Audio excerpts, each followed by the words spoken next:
Out of everything currently in the market, this is the handheld that I wanted to try the most. I love the ROG Ally, but the screen is a little bit on the smaller side. So I've been wondering, is the Legion Go a good alternative? This provides a bigger screen and a nice kickstand. Let's just open this up and take a closer look at the Legion Go. I'm pretty excited about this, and this is one I've been wanting to try for a good while.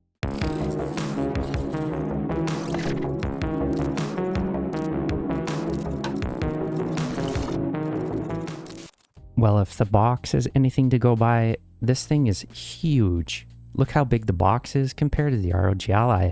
This recently went on sale in Canada for $7.99. I only got the 512 model because the 1TB was pretty expensive.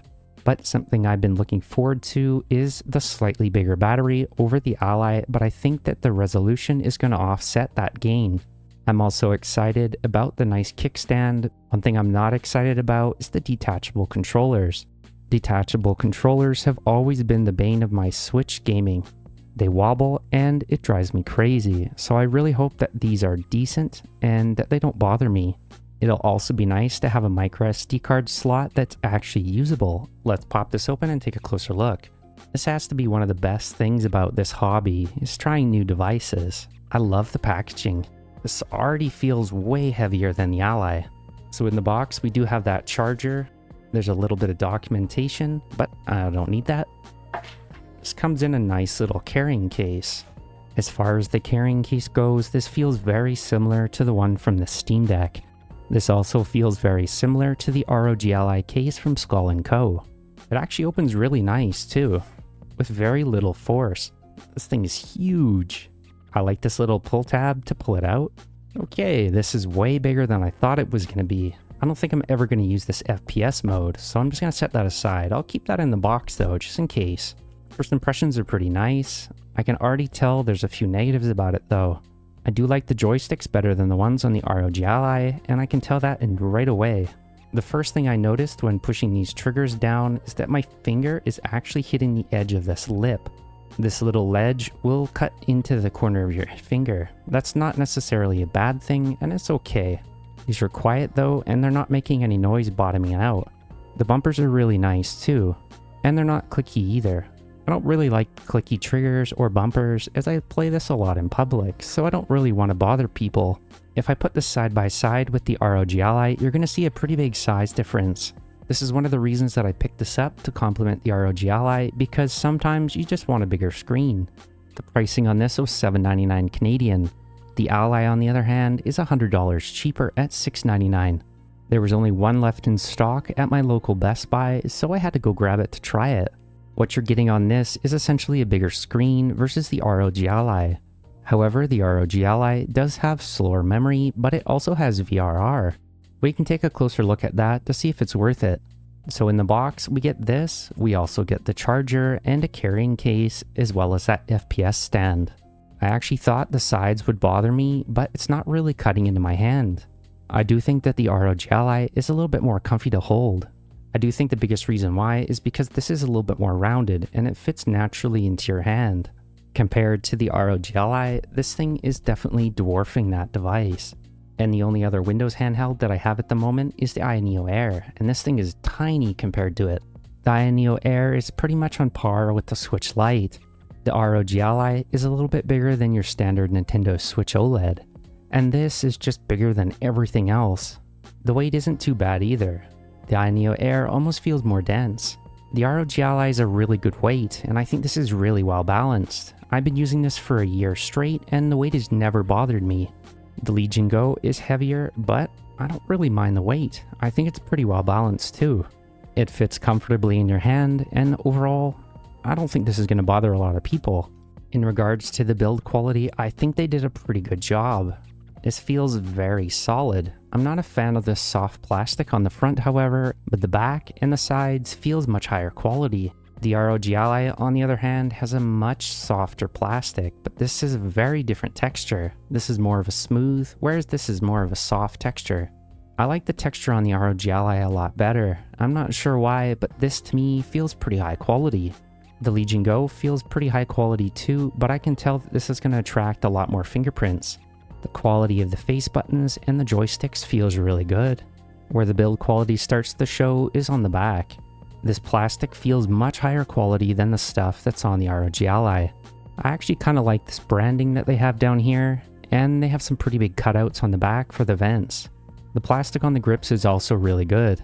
So all in all, I think this is pretty good build quality. I would rate it pretty much on par with the ROG Ally, but both of them have their pros and cons. The front plastic is a little smooth for my liking, and I think the front on the ROG Ally is a lot better. However, the backs and the sides of this, as well as the main body, are definitely higher quality than the ROG Ally. Looking at these joysticks, they have much more pressure to them than the ones on the ROG Ally. I wasn't necessarily bothered by the joysticks on the ROG Ally, but I know quite a few people that were. So if you want tighter joysticks, you're going to appreciate these a lot more. I'm definitely feeling that weight when I'm picking this up though. I also really like how they have these concave caps and there's more grip to them. These are pretty nice. All in all, I am not bothered by these joysticks. They are a little on the smaller side, especially compared to the ROG Ally. If we look at the joystick cap size, these come in at 15.7 millimeters. The ones on the Ally are actually only a little bit bigger at 16.1 millimeters. For some reason though, these feel much bigger. The Ally also does have those concave caps, but there's a little bit more texture on the edges. These are really rubbery as well, and I think they did a good job. These do feel much more loose than the ones on the Legion Go. The Ally also requires anti-friction rings, otherwise you're going to wear away at your joysticks. These are only a couple bucks though, and I'll leave the ones that I got here linked in the description. The Legion Go might wear away, but these feel pretty smooth, so I think you should be okay. They also have an LED ring that acts as an anti-friction ring around these joysticks. These should protect these joysticks from wear, but only time will tell. So if I had to pick one of these two for better joysticks, I probably would have to hand it to the ROG Ally. I like that slightly bigger cap, and these are more rubbery, which gives you a better grip. But these ones are a lot tighter, and I do think that they also provide pretty good grip to them. Now let's talk about these triggers. These triggers are pretty interesting. I've been using the ROG Ally for a year, and I gotta say, these triggers have both been really nice and slightly problematic. You can't really hear this, but there is a slight squeak as I push down on my right trigger. This isn't noticeable on my left trigger, and this has kind of bothered me. This will change in volume depending on where I push it, so you kind of have to push this directly in the center and at a certain speed to avoid that squeak. However, I think this is just my model, so I'm not really worried about that.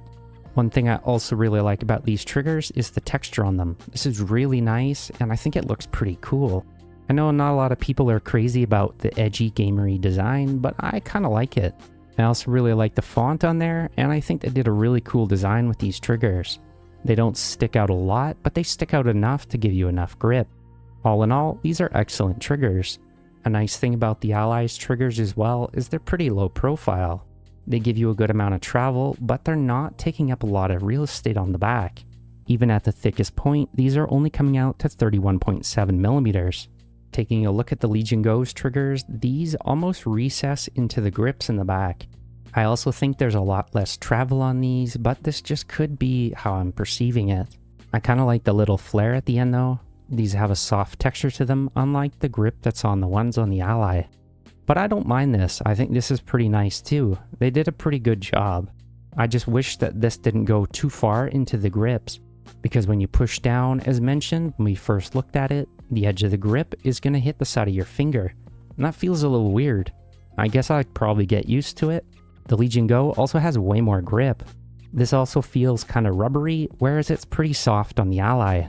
And you can already tell these are way bigger because this, at the thickest point, is coming out to 40.1 millimeters. Now, if we switch over to looking at these face buttons, these are pretty different. The ones on the Ally are very glossy, and they're also kind of clicky. I don't really like the clickiness of them, but this really hasn't bothered me in the year of using this. They are also kind of loose, and they do wobble a little bit. But I don't think that's necessarily a bad thing. I've also never had these get stuck either, and I know that was a problem at the launch with the Ally. Coming out to 10 millimeters on the dot, I think these are a really good size for face buttons. The ones on the Legion Go are pretty small, and they only come out to 8.9 millimeters. I also thought I just scratched it by putting my calipers on there, but it looks like it was just something on the top. But these are really glossy too, and they're rubber membrane as well. They still have a kind of a click to them, but they're not as loud as the ones on the Ally. Between both of these buttons, I do prefer the ones on the Ally just because of the size, and I think these are a little too close together.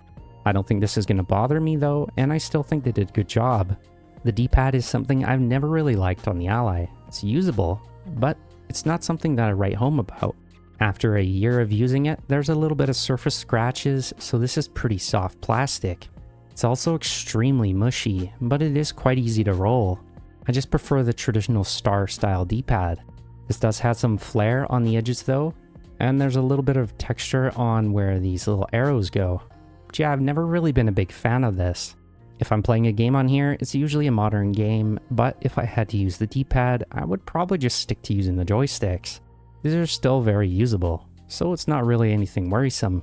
This D-pad is pretty big, coming out to 21.4 millimeters. Compared to the Legion Go, this D-pad is so different.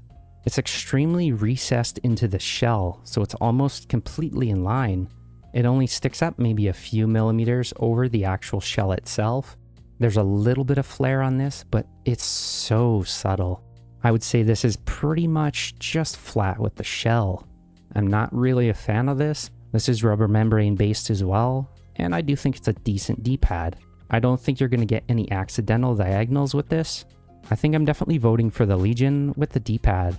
This is also really glossy plastic, so I'm kind of worried that this is going to scuff up over time. I also had to be pretty careful when measuring this D-pad, but it comes out to 23.8 millimeters. If you remember from the Ally, that was coming in at about 21.5, so it's definitely bigger. When you're gaming on the go with these, you definitely have to have some comfort. I found the best way to hold the ROG Ally is to put your hands in the back and just kind of wrap it around the edges. The sharp edge hasn't really bothered me just because I'm kind of used to holding it like this. It's also kind of thin, and I really think that adds to the comfort a little bit. It's got a big enough grip in the back to make it comfortable, but it's not massive like the one that was on the Steam Deck. While these also provide enough grip, they also make it extremely portable. There's a little bit of a grip on the back. There's also this really nice texture. Out of both, I do prefer the Ally, and I think the reason why is just because I've used this for a good while. After using the Legion Go for a little bit, I'm sure I'll get used to it. But this grip has been very comfortable. I can easily recommend the Ally based on its ergonomics. The edge hasn't bothered me, and this was something that a lot of reviewers mentioned at the very beginning. Taking a look at the side with that grip, your palm just kind of wraps around that grip and fits over the edge. This is pretty comfy, and I think you'll really like it. While I don't really want to compare the Aya Neo Air to these two devices just because they're so different, this one is also a lot shorter, but it also has a little bit of a grip on the back. This is still very hard to hold, and I think the reason why is just because it's so small. This one has the same kind of grip as the Aya Neo Air and the Steam Deck.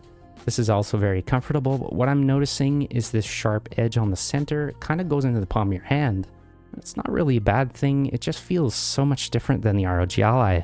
What do you guys think of the grip on this? Have you tried it? This is going to surprise a lot of people, but I do actually prefer the grip on the ROG Ally a lot more. The grips on the Legion Go are still very good, and I don't really think it's bad by any means. The corner on the ROG Ally kind of requires your hand to be positioned a little further down, whereas with the Legion Go, you would have to position a little bit further up.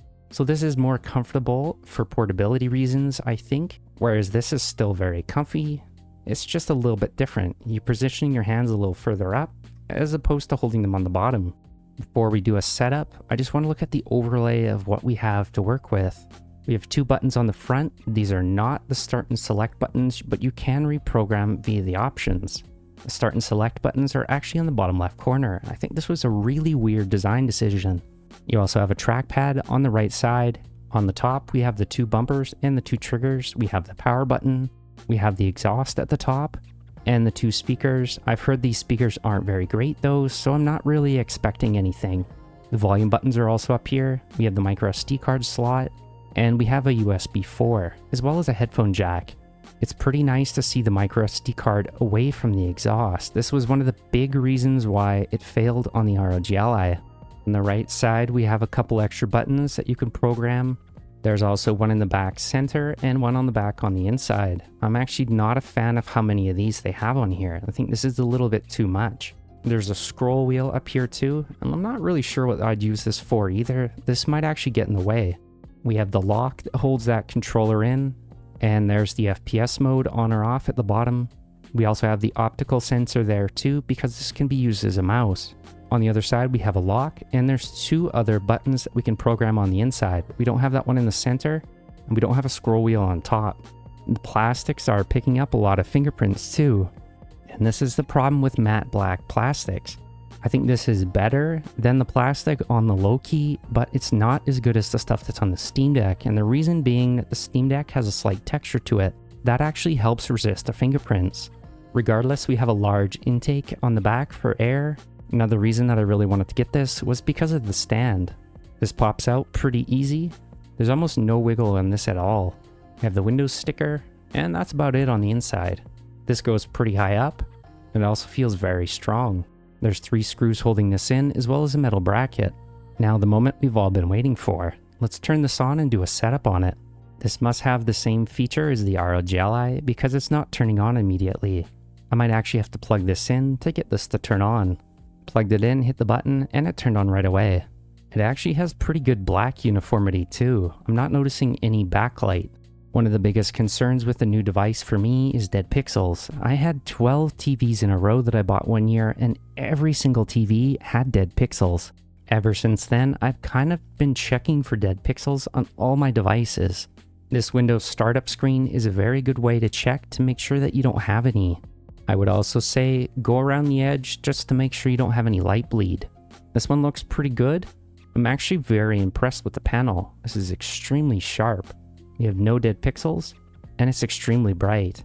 I'm going to connect this to my capture card so I can walk you through a setup. Alright, well here's something that's interesting. When I connect it to my capture card, it shows black bars on the edges. Let me walk you through on optimizing your Legion Go. This is just going to be your standard Windows setup, so I'm going to go through this process and finish it off. I'm going to go ahead and select Canada. We're going to do a quick update check after connecting to your Wi-Fi. Just let it check for updates. This is also connected to my Wi-Fi 6E with a 6 GHz band, so this is pretty quick internet. Let's go ahead and accept that license agreement, and I'm going to go ahead and just name the device. I only have one Legion Go, so I'm just going to call it Legion. Give it a minute and it'll restart. Now it's going to want you to sign into your Microsoft account. I don't want a Microsoft account on my device, so I'm just going to say no at thankyou.com. Click next, and then just type in whatever password. It doesn't really matter. It'll say that's not a Microsoft account. Then it's just going to ask you to make an offline account, which is what I want. So put your name in, click next. You can put a password in if you want, but I'm not going to add one for now because we're going to be restarting a lot. Just say no to all these Microsoft options. I'm going to skip this for now. It's going to check for a few more updates and then it should restart. So this part may take a little while depending on how many updates there are. So let's just give it a little bit of time and I'll be back at the end of this. The first thing we need to do to get it optimized is do all the updates. Immediately on restarting the computer, it also installed LegionSpace. So I would first go to the controller tab and click update. At the very bottom, there should be a little button that says check for updates for the controllers. I'm going to go ahead and do that. I unchecked the boot automatically into LegionSpace just because I'm going to use Steam Big Picture. I've also disabled the vibration. I've never really liked this on controllers for some reason, so I'm just going to shut that off. So I'm going to go to the menu, settings, and then I'm going to scroll down, and yes, the drivers show. So I'm going to go with the driver update first, and let's see what there is. So we just have to go through this entire list and essentially just update everything. So I'm going to start at the top of the list with the chipset driver, and I'm going to let that go. These are going to take a little while, so just go through the entire list, completing all the updates. Also make sure to have this connected to power, especially when you're upgrading the BIOS. If you update your BIOS and the power runs out, that's a pretty good way to break your unit. You are going to have to restart after you upgrade the BIOS. So I'm going to go ahead and do that, then I'm going to do a quick restart. Again, just make sure to keep this connected to the power. It's going to do a quick restart and there's probably a couple Windows updates too, so just keep it connected to the power and let it do its thing. Well, I gotta say, that was a really interesting BIOS update. After it updated though, the entire screen went black and I just assumed it was off. Even the power button was completely dark. So after waiting about 5 minutes, I just turned it back on and the unit wouldn't power up, which was kinda odd. I had to disconnect it from HDMI, then hold the power button down for a good 30 seconds, then power it back up. After that, the BIOS update completed and everything was okay, so that was kind of a weird BIOS update. Now that that's done, let's start optimizing Windows. So the first thing that you need to do is to shut off auto rotate. So just go ahead and type in rotate and it should be the first option that pops up. We want to disable it on the main display, so click that. Make sure the rotation lock's on. Under personalization, click on the colors and choose either light or dark. I like to use the dark mode. Choose your favorite color, then just go to the apps thing, go to the installed apps, and scroll down this list and just uninstall all the Microsoft bloatware. This might take a while because there's definitely a lot of bloat on Windows. I also don't need things like OneDrive, so I'm just going to go ahead and uninstall that too. We can also get rid of that notification pop-up that keeps coming up. Just type in msconfig, and you want to click on this right here that says System Configuration. Go to the Tools page and click on Change User Account Control. Launch that, drag that down to Never Notify, and click OK. This is the last time you're going to see this message. While you're still in the settings, go to the Gaming tab, click on the game bar and disable that. Then load up the Graphics tab, click on Change Default Graphics Settings just up here at the top, and turn on optimizations for windowed games. You're going to need to restart for this to take effect. In the Privacy and Security tab, just keep going through these to make sure that you have everything turned off that you don't want. I like to shut off diagnostic and feedback, and you can disable the feedback frequency here as well. In the device encryption, you can make sure that this is shut off. Mine wasn't turned on by default, so yours shouldn't be either. However, this was turned on by default on my ROG Ally. Bottom of the list is the Windows update, and you want to go through there and definitely update Windows. There's going to be a lot of updates. So just go ahead and click Install All. This is going to take a good while, especially when you first do this.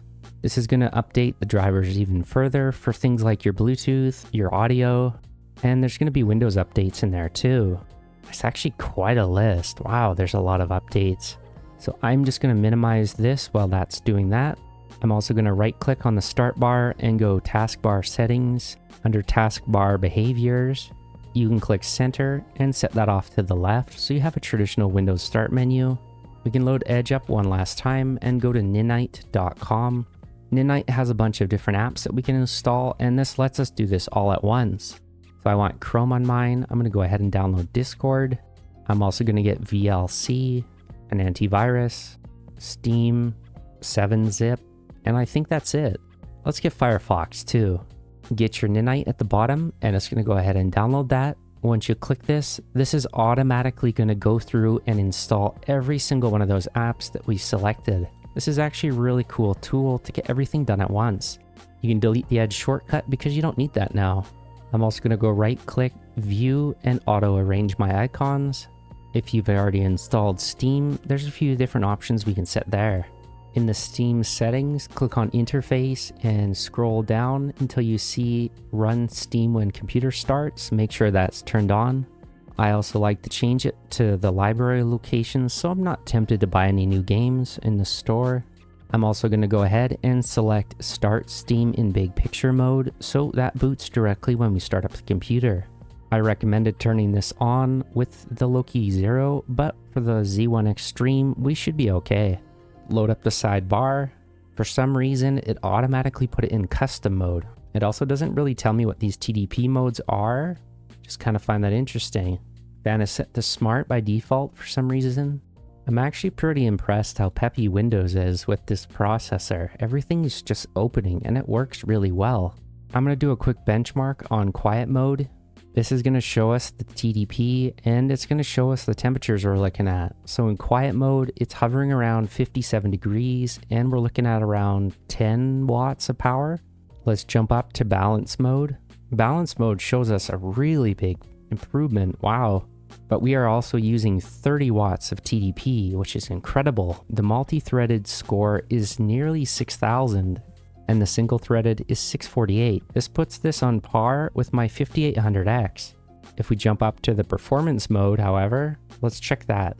The package power moves up to 35 watts, which is crazy for a handheld. We're also not really getting any CPU gains from using that. This might affect the GPU a little bit, but for CPU, it doesn't really appear to do much. This might also be because of the temperatures, but if we look down here, we're not thermal throttling.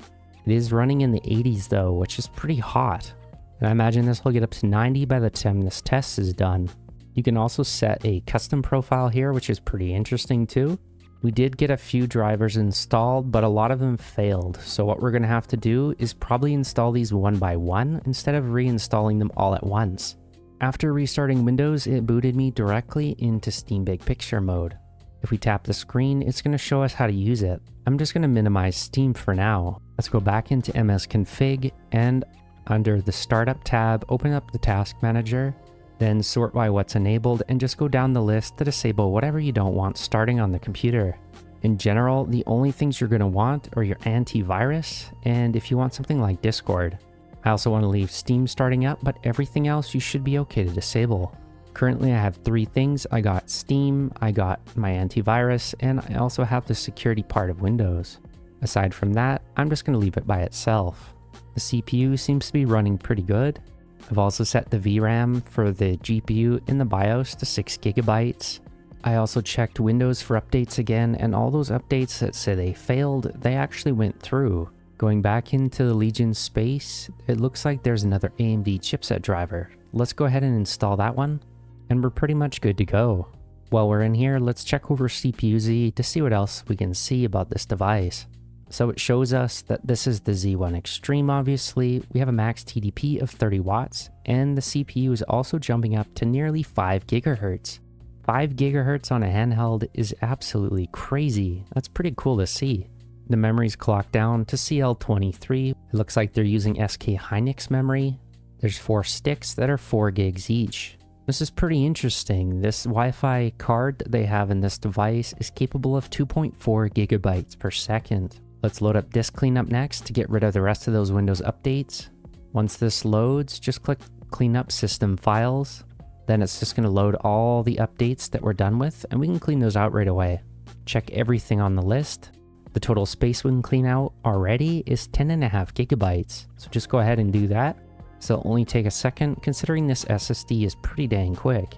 We can adjust things like the fan curve in the actual settings menu itself. You can't adjust those in the pull-out quick options menu. You have to go to the performance tab, then you select the performance level that you're going to use. I'm using the custom profile here set to 19 watts. This is kind of where I found the Ally peaking before it kind of started to hit a point of diminishing return.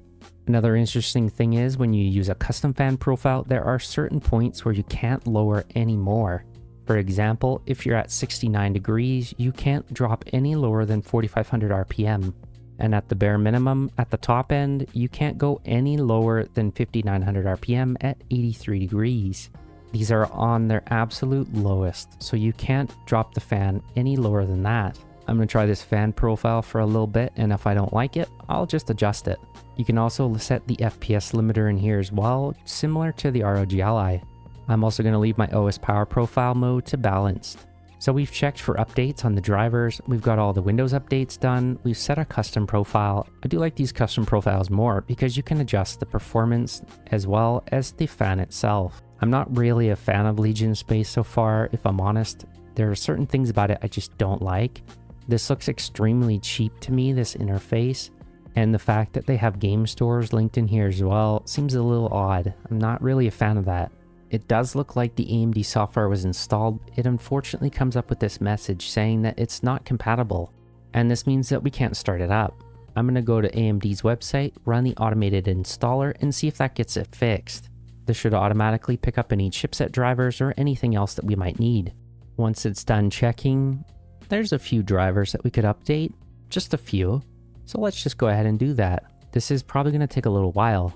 After installing those from AMD directly, go ahead and give the computer a restart. I'm having a lot of issues with these drivers. Even after reinstalling, it still tells me the same things, so I'm not sure what's going on. Anyways, the graphics driver seems to be working. I just can't control any of the actual app itself. Let's go back to LegionSpace and just see if it shows anything else. Scroll all the way down the drivers, check for driver updates. Hopefully this works. Okay, so it says the system's up to date. I'm just going to load the ones from the website, I guess, and we'll see what happens. So if you are having this issue where you can't start up the AMD driver software, what you need to do is to head to the Microsoft Store and download it again. In the Microsoft Store as well, you might have quite a few updates. It's worth doing these too, as a lot of them are key Windows components. There's also the AMD Radeon software, so doing this update might actually get that working. After a quick update in the Microsoft Store, it does appear to be working. I do recommend going to the Gaming tab, then clicking Display. This will show the integrated display. There are a few things that you want to change. You make sure to change it to full RGB, and make sure to set the color bitrate to as high as it'll go. This is going to give you the most accurate colors. I also recommend using the display color enhancement. I really like the Vivid Gaming, but you can set this to whatever you want. You can usually do a custom color profile over here as well. It's probably because I'm connected to HDMI, that's the reason it's not showing. Under the graphic options, there's a few things that you want to enable as well. I like to enable the anti-lag. Radiant Boost is also going to help, but you don't want the resolution changing too much. I usually set it to about 16%. Since this doesn't have VRR, it's better to do VSync through the driver level than through the application itself. And that's pretty much it. Now that I've got everything installed, I thought we could do a quick boot test. So I've already optimized Windows and I've done all my customizations. I'm going to power off Windows and we're going to see how long it takes to start up. I've shut it off, so let's turn it on and see how quick it goes.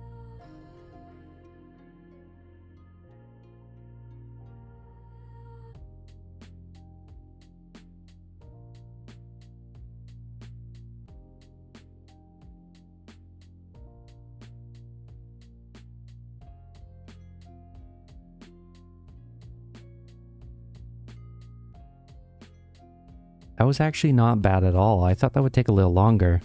The SSD in this device is actually pretty quick. I'm going to use AS SSD Benchmark to do a quick check on the hard drive itself just to see how quick it is.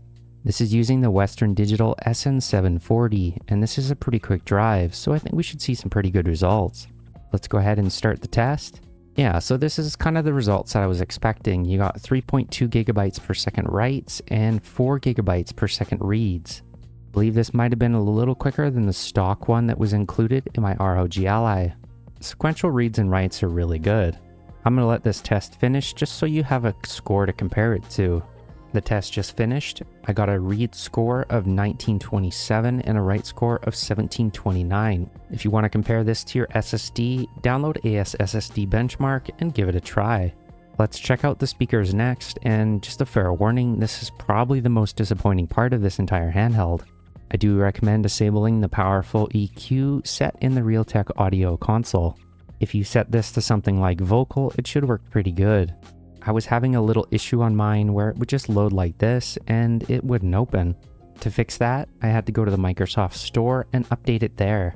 You have to remove the old driver for it by holding your finger down on the start button, going up to the device manager, which is right here near the top.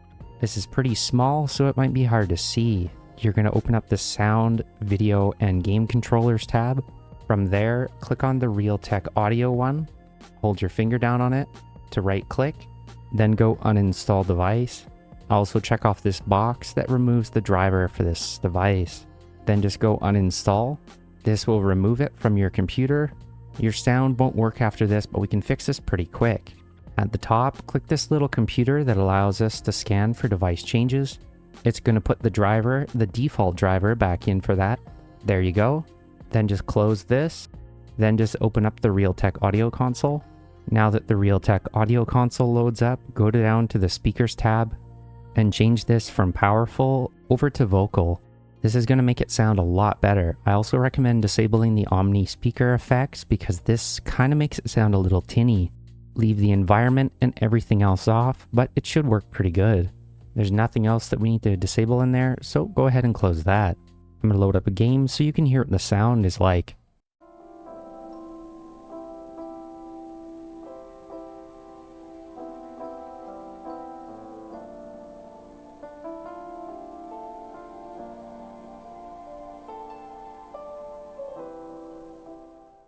If you leave the powerful EQ on, it sounds horrible. With that off though, it's not too bad, and the bass actually comes out a little bit. The speakers are on the top just because the panel takes the whole front, and of course the controllers are removable. If they'd gone away with the detachable controllers, they could have put the speakers on the front. I personally think that would have been a better design decision, but it does sound usable. I've also noticed a little bit of sound crackling from my left speaker. This seems to be a software issue, and this has been noted on a few of these. This is likely to be fixed in a firmware update anyways, so I'm not too worried. Next up, let's talk about the panel. And I really think this is the star of the show. The colors are so vibrant, it's almost too vibrant, and I never thought I would say that with the device. You notice this a lot on games like Persona 5 Royal, where there's very vibrant colors already. I've adjusted the colors a little bit in the AMD software, but by default they look really nice too. If you load up the AMD software, click on the gaming tab, then click on the display tab. In here I recommend turning on the color temperature control. Set the color temperature to 6500 Kelvin. I also recommend turning down the brightness maybe 1 or 2. This helps with the black levels. I've turned up my contrast a little bit, and I've also turned up the saturation. This is probably too much, and I might turn this down. If you're noticing any flickering on your display, I would turn off very bright. Now the display is going to be a little bit different, and you're going to notice that, yeah, it already changed. Let me turn off this custom color temperature just so you can see what this looks like. I also just noticed that I had the vivid color profile on, so if I shut that off, this is the panel without any color saturation enhancements whatsoever. I still think it looks really good. For some reason, the black levels look excellent for an IPS screen. To keep things fair between these two devices, I've shut off the enhancements on both. This is the factory settings on both of these devices for the panels. And you're noticing a couple different things. Right away, I'm noticing better saturations, especially on the yellow with the Legion. The Ally looks a little bit more washed out. This is not necessarily a bad thing, and this is a very good panel. The black levels also look a little bit darker on the Legion. What do you guys think between these two screens? Which one do you prefer? So yeah, this is a pretty drastic difference, especially on the colors. Let me turn the enhancements on both of these back on, and we'll take a closer look.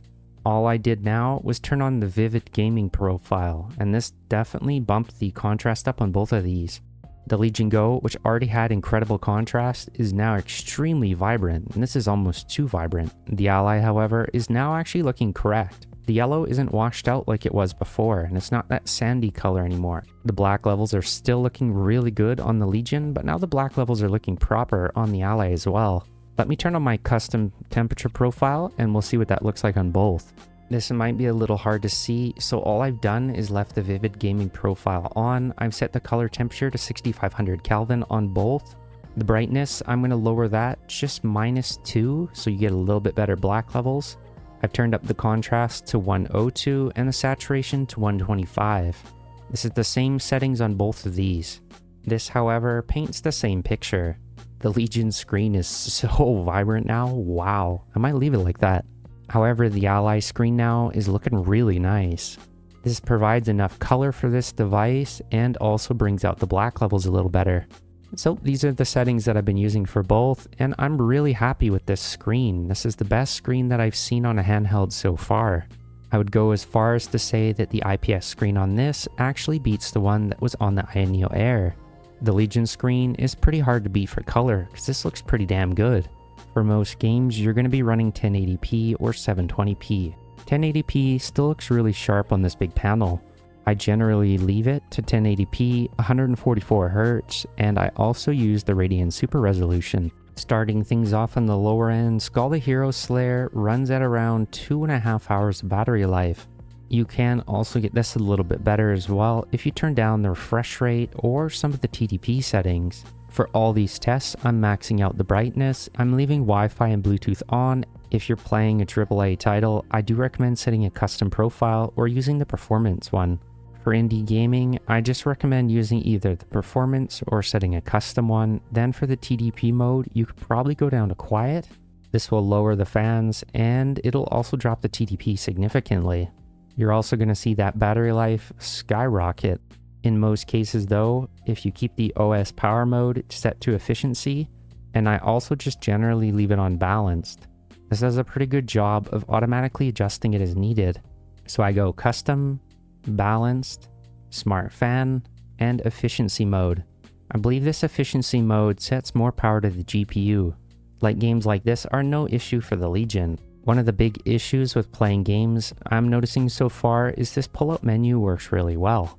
Then you close it, and you can still interact with the game. But when you load the LegionSpace up, then close this and go back to the game, some games won't actually register the controls right away. So if you load that up and you're having issues getting back to the game, once this has been minimized, just tap the screen and it should bring that game forward. Then you should have no issues moving around. For more demanding titles like Liza P, you're looking at around about an hour and a half from a full charge. It does actually run very well too at around 50 to 60 FPS, and this looks great on this screen. This is also only using the balance profile. If I set this to custom, I will get more performance out of this. I found about 20 watts is your sweet spot for good gaming. Yeah, look, we're getting up to 80 FPS. That's pretty awesome. If we set it to 1080p in the settings as well, with quality FSR, we're looking at around 50 FPS, which is still not too bad, and it still feels smooth. Once it starts dipping around 40 FPS is where you're going to notice the Ally and the VRR feeling a little bit smoother.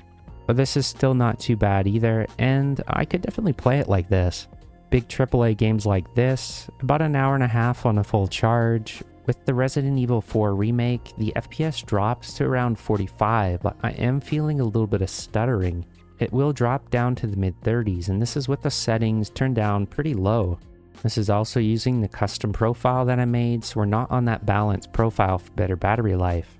This is on 1600p as well. I can turn this down to 720. I just don't think it looks as nice. This is also using the performance mode on FSR, so I'm going to bump this up to quality, just because it looks a little pixelated if it's on anything lower. Still around 45 to 55 FPS, that's not bad. This device lacks both VRR and frame generation, which is available on the Ally now. I did try the Lossless Scaling app, but when you're moving the camera, there's a lot of blurring around the character, and it's really distracting. So just to compare, we're sitting around 40 FPS, and we're maxing out the GPU. We still have about an hour and a half of battery life total on this game, and I'm down to 60%, and I've got an hour left. This is still with max brightness and 20 watts on the TDP. So let me show you what the Ally looks like, and you're going to see a pretty big difference. I got frame generation on now, and I'm sitting around 80 FPS. This also feels a hell of a lot smoother. If you're hitting around 40 and you're using frame generation, you shouldn't notice any ghosting, and I'm not seeing any with this. But I just think this is incredible to get around 80 to 100 FPS in this game with the same settings. This is essentially double what we were getting on the Legion Go. With this device, I am getting around probably 20% less battery life. However, I treat these devices like single sitting devices, so if I'm playing this, when I'm done playing it, I just simply charge it. That means that I'm not always going to have battery life on here when I want to play. For this reason, battery life on the Legion or on the Ally has never bothered me, and if you're really interested in trying these, just charge it when you're not using it, and I think you'll have a lot of fun with these. It's really something else playing games of this fidelity on the go. For streaming, I set both of these devices to use my 6 GHz band on my Wi-Fi 6E, so this is the best case scenario. Both of these are also using their 20 watt profiles. And as far as input latency goes, I'm not really detecting any. This is next to instantaneous between these two devices. But yeah, you can just tell the difference in the screen between using these two. Wow, there's way more color on this, and this looks almost washed out.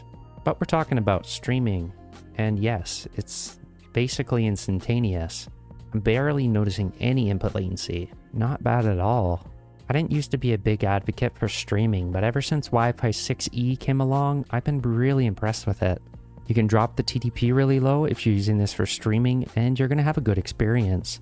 If we take a closer look at the settings, I'm streaming this at 720p. This is also only using H.264 from the looks of it.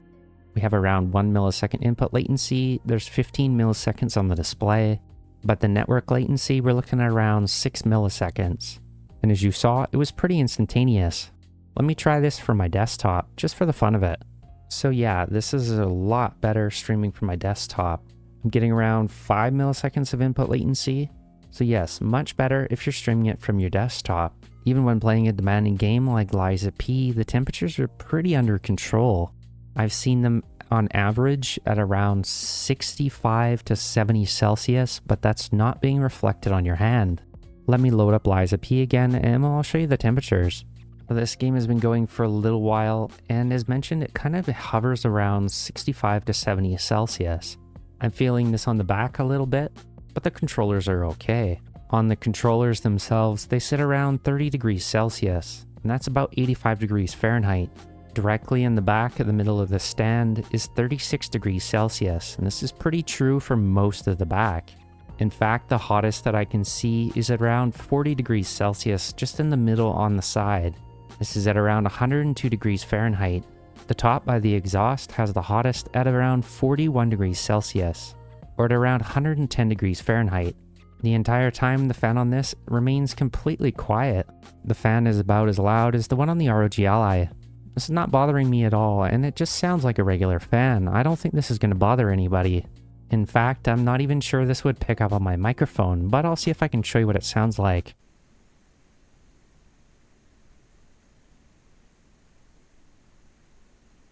So the temperatures seem to be pretty much in check, and I expected them to run a lot hotter. If I push this all the way to the max TDP of 30 watts, I'm pretty sure this is going to jump up to about 85 or 90. But I think that's to be pretty much expected for a device like this. We have a thin tablet-like design, and the fan is pretty small, but it's doing an amazing job at keeping those temperatures in check. We've also talked a little bit about the battery life, and on general, you're looking at around maybe 4 to 5 hours for a lighter game if you optimize your settings. For a AAA title like this, you're looking at anywhere from around 1.5 hours to 2 hours. This is actually quite a nice jump over the ROG Ally. My ROG Ally gets around 1 to 1.5 hours for a AAA game, so this is a nice jump. Not having to worry about battery anxiety for about 2 hours is pretty nice. If the ROG Ally battery bothered you, I think you're going to be pretty impressed with the Lenovo Legion Go. The last thing I like to do is talk about accessories, and we don't really have any for the Legion Go quite yet. There are a few things that I like to bring with my devices, and if I'm bringing the ROG Ally, I like the Skull & Co case, and that's because it's got a nice grip on the bottom. However, we don't really need something like this for the Legion Go because it has a kickstand built in. We already have some pretty chonky grips on the Legion Go, and I haven't had any issues with ergonomics on it so far. There are a few accessories though that I think are worth picking up if you're interested in this device. So what should you grab if you bought a Legion? Since the speakers aren't the best and you're taking this with you on the go, you want some good headphones. I actually really like these Soundpeats Mini Pro HS ones that I've been using. If you use game mode on these, you're not going to have any issues with the latency. I've been using these on all my handhelds and I haven't noticed any issues whatsoever. These also have really good battery life. My guess is they're somewhere between 8 to 12 hours. But the case lets you charge it a few times after that, so I don't think you're going to have any issues. Regardless, these are really cheap and I highly recommend checking them out. They also have a really minimalistic black matte design with a nice gold accent, and I really like that. While not being a fan of this speckled case, I do think this was a worthwhile purchase. If you're in the market for some good earbuds, definitely check out the Soundpeats Mini Pro HS. You got your handheld, you got some nice earbuds, what else would you probably want? The Legion Go comes with a case, but it's huge, and let's be honest, this is not the most nice thing to carry around. There's a lot better and more subtle ways to taking your gaming devices on the go. So the Legion Go is pretty big, but you still want to bring it with you, and I don't blame you. It's got a good screen and some comfy controllers for gaming on the go. Is there anything that I can recommend that would make this device a lot easier to take with you? This is Tomtoc's new Sling that they sent over for me to take a look at.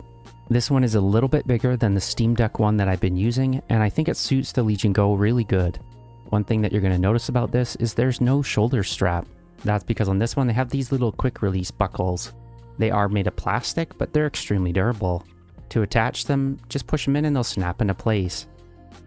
I've been taking this with me on the go the past few days, and there's something I noticed about this one over the Steam Deck one.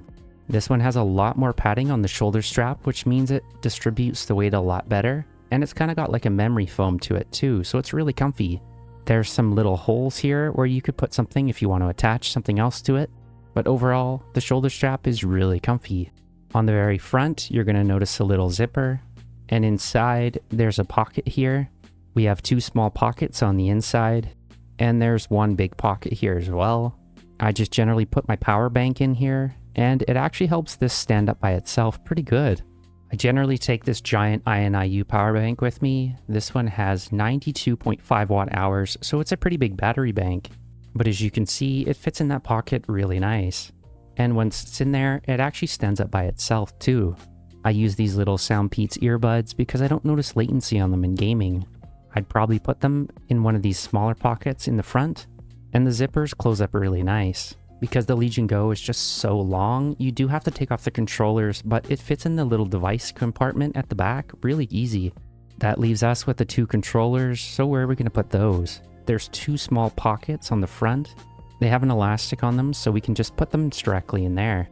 What I've been doing is, because the trigger sticks out ever so slightly, is I've been putting the trigger at the end, so it kind of just sits like this on the bottom. And the trigger part will go on the opposite side, so it's not pushing into the screen. And it kind of just sits down there like that. It's not putting too much pressure onto the joysticks as well, so I'm not too worried about it. You can stand them up like this as well. Just make sure that they're pushed all the way down because you don't want that trigger pushing into your screen. I think in general though, I just like to lay them down. You probably don't want to put the device in this big pocket. You could, but unfortunately this zipper's here, so it will scratch the screen. So my recommendation is just put the device in the back part, then put the 2 controllers in these pockets. But with those in there, it closes up really nice. And it stands all by itself. We have the controllers, the Legion Go, and a battery bank in here. And it's pretty heavy. But I'm noticing with that shoulder strap, just because it's got that padding, it actually feels a lot lighter than the other bag that I have. There is another pocket on the back. This one's just a thin pocket, and all I generally fit in here is either my thin charger or my cable. Cable fits in there nice. This is the charger that I generally take with me, is the AOHI 65 watt GAN charger. And that's mostly because it's really thin. If I want to take this with me, I can put this in that pocket, no issues whatsoever. But all in all, this is a really nice package, and it makes it very easy to take the Legion with me on the go. There's also a little handle at the back, so if you just want to pick this up, this is a quick little handle to do it. The material is a little bit more stiffer than the other Tomtoc bag that I have. It has the same kind of texture to it, but it's a little finer and it's a lot more malleable. I do also really like the red accents on this, but that's just the personal taste. You can take the Legion in this one as well, but you do have to put the device in this back part. And then what you're going to have to do is put 1 controller in this front pocket. You can leave 1 controller on. I generally leave the left one on, then just detach the right one and put it up here somewhere. If I didn't bring a charger, which I put in here, I could also just put the controller in this front pocket. But I do prefer the other bag just because it's a lot easier to take the Legion with me. If you have this Tomtoc bag for the Steam Deck, you're definitely going to be able to take the Legion with you in it. I've never tried travel slings until I got the Steam Deck, but having these now, I don't think I could go without one, just because it's so fun to bring x86 handhelds with me to work or anywhere else. What kind of bag do you got for all your handhelds? Let me know in the comments below. I'm interested to see what people use. As for me, this is my primary way of taking the Legion with me on the go, and I think it's definitely worth checking out.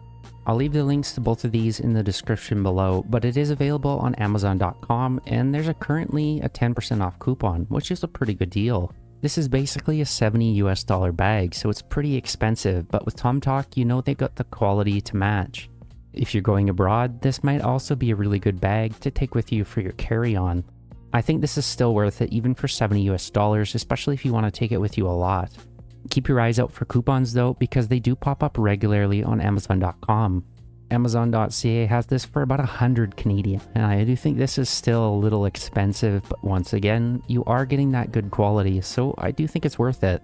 This is the second Tomtoc bag that I've tried, and overall, I haven't had any issues with any of them. I like how they use premium YKK zippers. It also resists water pretty decently. Since I take expensive handhelds with me on the go, I'm pretty happy to see some level of water resistance. If you have any questions about this, or you want me to try some of my other handhelds in there to see if they fit, just let me know in the comments below. I'm happy to try them out. But yeah, overall, I do think it's a nice bag, and it's worth checking out. So do I think the Legion Go is a good handheld? No, I think it's a fantastic handheld. I love this thing. However, its biggest pros are also its biggest cons for me. This trackpad is kind of soft, so it's kind of hard to slide your finger across because it's really grippy. You can also buy glossy covers for this that protect it, so if you're dragging your finger across it, it's going to register a little easier. And it's not going to grip onto your finger. As it sits, I just disabled this because it's just too grippy. That soft plastic is the same as the front. I think instead of this soft plastic, they should have gone for a hard plastic. Something smooth that would have been a little bit better. If you know me a little bit, you're going to know I was going to touch on this subject. Yes, it does have Joycon wobble, and it's kind of annoying. This is a pretty easy fix, and actually, I just reached out to Lenovo today mentioning about this wobble, and they're sending over a replacement. I told them exactly what was happening and kind of the symptoms that it was doing, and they said, yeah, we're going to send you a replacement. No worries at all. They're sending it over with FedEx, and it's going to be here in 2 days. When you're holding this though, most of the weight is going to push this forward, so you're not going to really notice this anyways, but this is something I have noted from using this. And the other negative for me, of course, is just it's matte black plastic. My hands are pretty dry, and it's still leaving a lot of fingerprints. So yes, this is smudgy plastic. The Steam Deck has a texture on their black, and that makes it resist fingerprints, but this is just a soft matte black plastic, and yeah, you're going to see a lot of fingerprints. Thankfully, this is not something I'm going to see every day because this is on the back. I thought these buttons would get in the way as well, but they really haven't bothered me. That wobble is only on my left controller, and you can fix this, however, without going through customer support. I'll show you how to fix this. First, take off the controller. The rail is made out of metal, so that's not the issue. The issue lies with these pads. These pads aren't all made the same, and some of them might be a little thinner. So essentially what we have to do is to get a piece of electrical tape, cut the electrical tape to the same size as this pad, and put it over top. This should fix the issue. Remember, there's also one on the top as well, but it looks pretty nice on the inside, and since it's black, it matches up pretty nice. Now with that connected, let's check for wobble. None at all, so that's completely fixed that. That's kind of interesting to see. I guess it's just like there's a little bit too much of a gap between there, but this fixes the issue. Now that's rock solid. And after connecting that, just to make sure that it works, yeah, it's working perfect. In fact, it seems like most of the wobble is just on this top part, but yeah, it's not wobbling anymore, so that was an easy fix. I took the one out at the bottom and just kept the one up at the top. This cost me $7.99, and do I think it was worth it for that much? Yeah, I do actually. I can connect this to my Avanki dock and play this and just use this as a regular computer if I want. It also gives me enough power for all my indie gaming and my modern AAA games as well. The build quality is really good. I like the ergonomics. The screen is beautiful. The battery is a welcome improvement over the ROG Ally. The controls are good. I kind of wish this D-pad wasn't so recessed, but it's kind of growing on me and I don't mind it. I do like the joysticks, and I would pretty much rate them on par with the ROG Ally. However, these are a little tighter as mentioned previously, so yeah, these aren't too bad. I'm sure this device will get frame generation eventually, but as it sits, I think this is very usable, and it's a really fun device to take around. I love this metal stand. I think it's really nice. The fan hasn't bothered me at all, and from a couple of reviews earlier, I thought that was going to be a big issue. I'm pretty picky with devices that are a little loud, but this doesn't bother me. So if you're in the market and you want to get something a little bit bigger than the Steam Deck and the ROG Ally, well, the Legion Go might just be right for you. Just remember that this is first and foremost a PC. If you're a PC gamer and you don't mind lowering a couple of your settings to have on a smaller display, I think this is something definitely worth looking at. This isn't going to provide a console-like experience like you're having on the Steam Deck. And if you just want something that's ready to go out of the box, the Steam Deck might be better for you. As for me, I was a PC gamer primarily before moving to handhelds, so something like this makes me feel right at home. I actually sold my Steam Deck and my iNeo Air Pro, and I got this instead, and I absolutely don't regret it. This almost reminds me more of a monitor with two controllers just attached to it, whereas the Ally feels more like a handheld, and I can take this with me. But both of these are obviously portable thanks to that Tomtoc bag. Do you like the small portable size of the ROG Ally, or do you want something a little bit bigger? As for me, I think both of these devices definitely have their pros and cons. I think Armoury Crate is vastly better than the LegionSpace currently on the Lenovo Legion Go. The LegionSpace isn't bad, but yeah, it's got a long way to go. I just shut this off during the startup and I never see it. This just goes directly into Steam Big Picture now, so it's more of a Steam Deck for me. Let me know what you think of the Lenovo Legion Go in the comments below. As for me, I love it. I think it's a great handheld. If you have any questions regarding the Lenovo Legion Go, make sure to let me know in the comments below. Make sure to subscribe so you don't miss any future videos, and as always, thanks for watching.